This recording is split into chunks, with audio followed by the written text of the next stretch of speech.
Il suffit parfois d'une seule action pour exploser les performances de votre portefeuille et on va le voir aujourd'hui. On se retrouve sur le challenge 0 à 1 million d'euros. On va rapidement voir les résultats du portefeuille DGiro et du PEA et ensuite on passera sur Trading 212 parce qu'il y a des mouvements intéressants en ce moment. Donc restez jusqu'à la fin que je vous montre ce que j'ai fait la semaine passée. Donc sur DGiro, le point un peu important c'est Microsoft.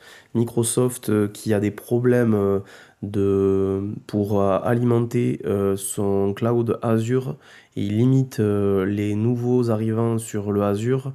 Donc c'est ultra important ça parce que ça veut dire qu'il y a une demande énorme en data center, ben, c'est dû à l'IA et aujourd'hui le service est saturé. Donc Microsoft a annoncé hier une nouvelle puce Maya qui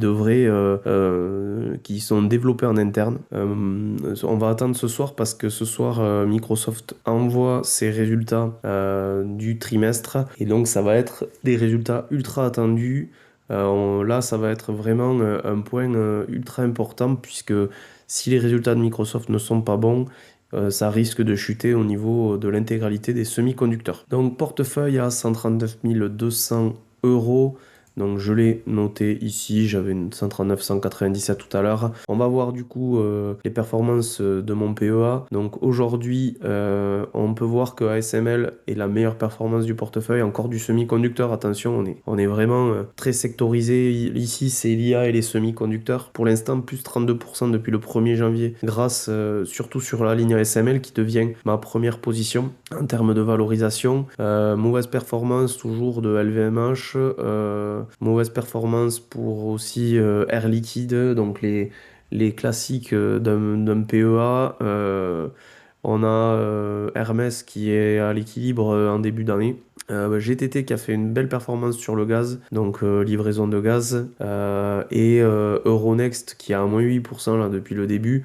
Donc ce que je vais faire, c'est que fin de semaine, je vends Euronext pour me concentrer sur toutes ces lignes-là, et je pense que je vais rajouter du ASML. Bonne performance de début d'année ici pour Novo Nordisk aussi. Et par contre, donc tout le luxe qui perd énormément. Donc moi, j'y touche pas. C'est un portefeuille long terme. La seule ligne qui me plaît pas, c'est Euronext. Tout le reste, je garde. Au niveau des indices et des ETF, on est à l'équilibre ici. Donc ensuite, on va passer, donc ici, on est à 209 516 euros sur ce portefeuille-là. Et ensuite, on va passer à Trading 212. Donc je vais d'abord vous montrer le total. On est à 58 920. Donc je l'ai mis à jour ici, 58 891 tout à l'heure.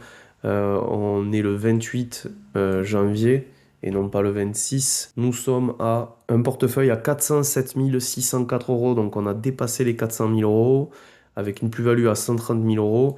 Et depuis le début de l'année, on a une perfo à 6,1% en moyenne. Donc vous imaginez un très très bon début d'année puisque au niveau du PEA, on est à plus 8,2%. Au niveau de DGiro, on est à plus 3%. Et au niveau de Trading 212, on est à plus 7,31%. Donc c'est très bien, sachant que le Nasdaq est pour l'instant à plus 2,9%. Donc on dépasse largement les perfos du Nasdaq cumulé. Et on va voir pourquoi sur Trading 212. Donc en fait, Trading 212, j'ai acheté il y a quelque temps Samsung Electronics qui ne fait qu'exploser. On va voir les courbes de Samsung Electronics. Donc vous voyez, elle a largement explosé ses plus hauts. Pourquoi Samsung Electronics explose tout? C'est à cause des semi-conducteurs et de la demande. Donc Samsung Electronics qui est en train de tout atomiser. Très bonne perf depuis le début de l'année aussi pour Arista Networks. Arista Networks qui est dans les data centers. Donc depuis le début de l'année, vous voyez qu'on est à plus 13% quasiment à peu près. Donc là, ça repart. Il y a eu un petit creux pour Arista Networks. Je crois beaucoup à cette société. Elle a fait un plus 10 d'un coup là.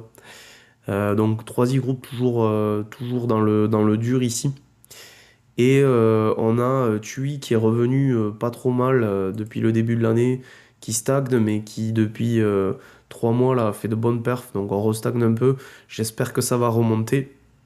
Et donc on a parié donc, sur l'or ici, qui a fait 10% quasiment depuis le début de l'année aussi. Depuis 3 mois, on est à plus 20%. Donc je l'ai acheté il y a peu de temps. Reddit qui a rechuté, donc Reddit complètement spéculatif. Ça devrait pas faire partie du portefeuille. C'est vraiment ultra risqué comme ligne. Ce que je fais, c'est que aujourd'hui là, elle est redescendue très bas au niveau du RSI.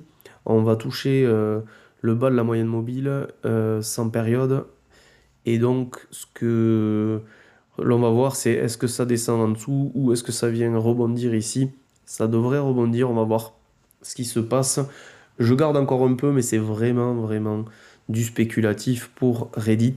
Mauvaise perf qui continue sur Kingside Capital. On est très, très en dessous de la moyenne mobile.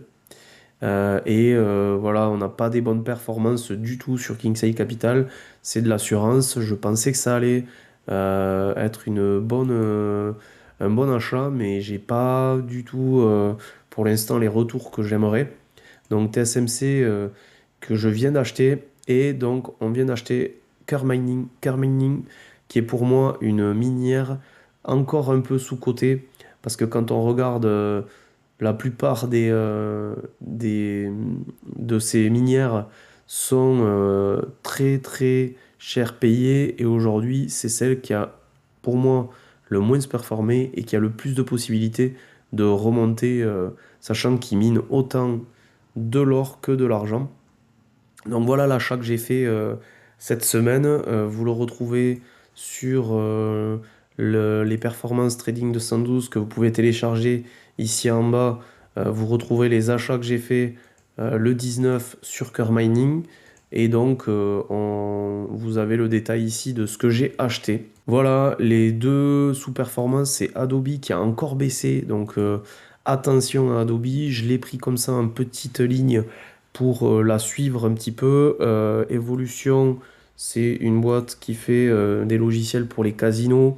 Là, j'ai un peu moins de soucis, je me fais un peu moins de soucis sur cette action-là. Je garde, elle a un peu baissé, mais je pense que sur du court terme, c'est normal. Par contre, Adobe, qui vraiment est un couteau qui tombe.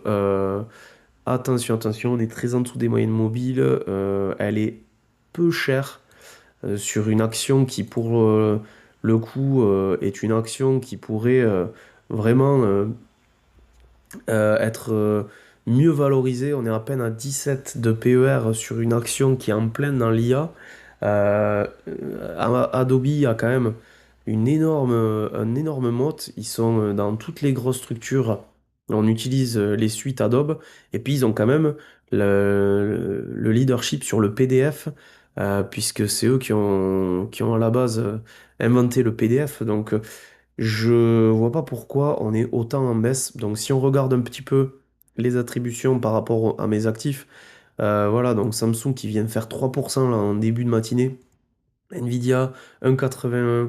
Vous voyez là, on remonte, mais très très attention aux résultats de Microsoft que l'on va suivre ce soir. Je vous ferai un petit post sur la chaîne YouTube pour vous dire si ça a été favorable ou pas. En tout cas, pour le moment, on est plutôt pas mal au niveau de notre taux de rendement, notamment grâce à mon portefeuille ici PEA qui a bien performé. Je vous dis à très vite, on se retrouve très rapidement pour une prochaine vidéo. Allez, à plus, ciao ciao.